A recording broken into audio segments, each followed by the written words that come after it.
Hi, my name is John Cordy and the dog bird is wearing me. Right, so, polysustain. You'll know, hopefully, if you've seen any of my playing before, that kind of the freeze effect is one of my favourite things, and one of the things that I've worked kind of hard on for ages to achieve with the Helix and the HX Stomp. Polysustain is now a thing which does the job.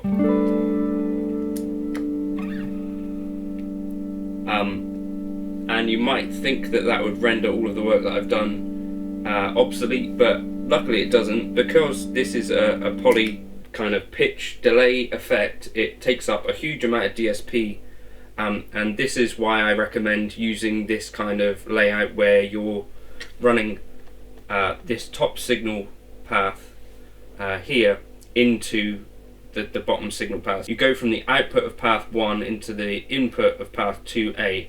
And that way you can audition basically all of the new stuff, all of the pitch effects and all of that, put them up on this top line, kind of one at a time probably.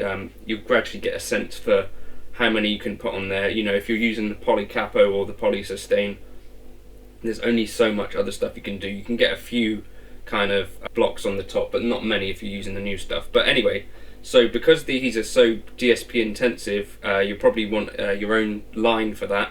Whereas my freeze presets, there's still kind of quite a lot of DSP for other stuff, so I think there's still a use for them. And also there's a bit more movement in them and bits and pieces like that, so I think they're still going to be useful, but it's really cool to have this just built in. So essentially, if you don't know what a freeze pedal is, I think this is basically what they're going for. There's an electro harmonics freeze, which is, I think the first thing is called sound retainer. So basically you play, engage the polysustain, and then that freezes infinitely. With this pedal, you'd hold it in for as long as you want it to freeze. Generally, that's the way I'd use it. With this, you've got a latch, but you can change that, and we'll go into that. But the reason I think they've looked at the Game Changer Plus is because they've got ramp up and ramp down, so rise and tail. That's what makes me think that they've specifically looked at the Game Changer audio. So let's just look at some of the parameters here. You've got interval, so you could freeze it up an octave if you wanted to.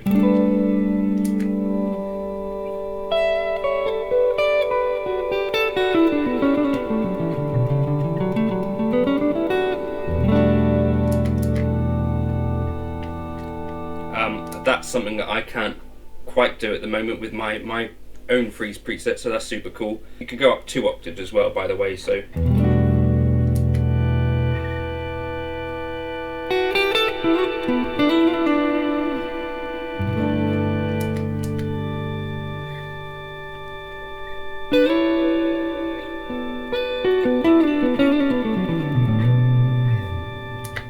you press on for it to latch and then press back off for it to do the opposite. You could also set it to do momentary switch, and if you hold it in, instead of latching, you could set it to momentary, and then I guess what we're going to end up with is a thing that does this. Okay, so that would be more like that pedal there.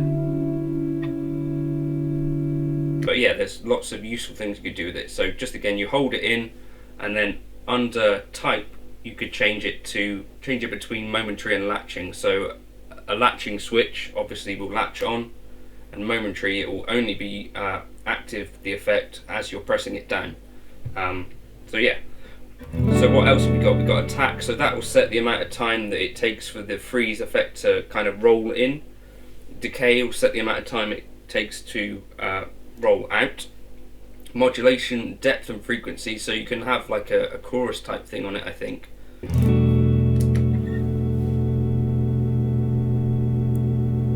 So like a chorus, that can help to take away some of the artificial sound. If you set like a lowish depth and a slow modulation frequency, you can get kind of like a warbling.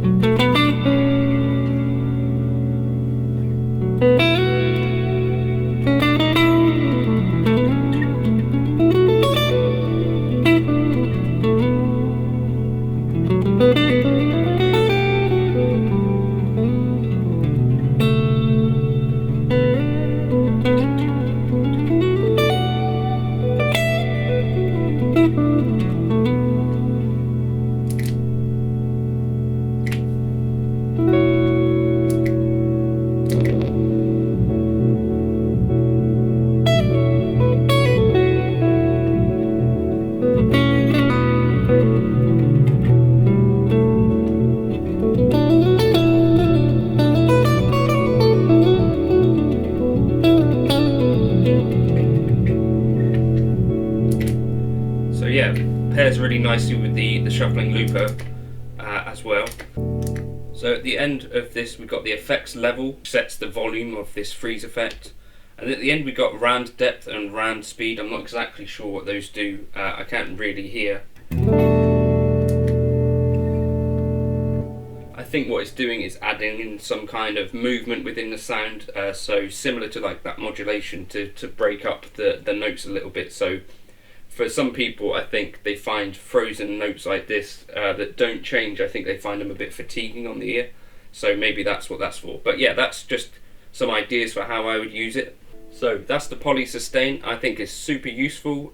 So just in quick summary, if you hold your finger over the capacitive button, you can change the type between latching and momentary if you wanted to have it so it's only on for like the press of the button.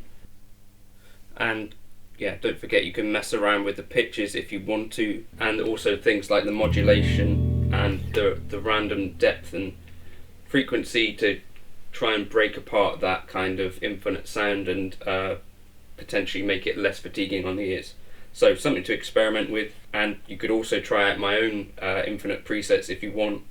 Those are kind of a little bit more random than this, and they're in a bit more of a wider stereo depth potentially. Anyway, hopefully that roughly explains the poly sustain and what you can do with it. Yeah, cheers. If you want to like and subscribe, you could.